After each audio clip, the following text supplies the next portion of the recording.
মা বাবা আছে, যখন আপনি ঢিল মারলেন, যখন বাসায় আঘাত করলেন, মা এবং বাবা দিশাহারা হয়ে যায়, নিজের জান নিয়ে ব্যস্ত হয়ে যায়। কে কোন দিকে ওরে দেয় বলা যায় না।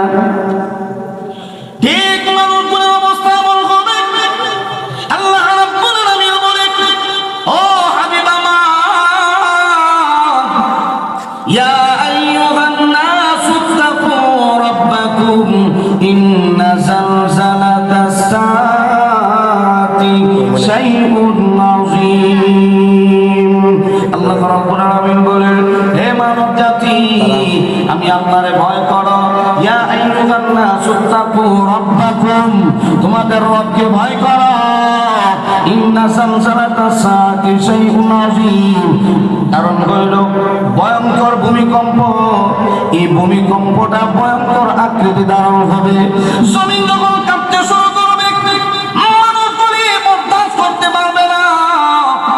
যখন ভূমিকম্প শুরু হয়ে যাবে, জমিনের মধ্যে পাটন শুরু হয়ে যাবে, মানুষগুলি সহ্য করতে পারবে না। আল্লাহ রাব্বুল আলামিন বলেন, নবী গো, মানুষগুলির অবস্থা এমন হবে, ইয়াউমা তারাউনাহা তাযহাবু কুল্লু মুরদিআতিন আম্মা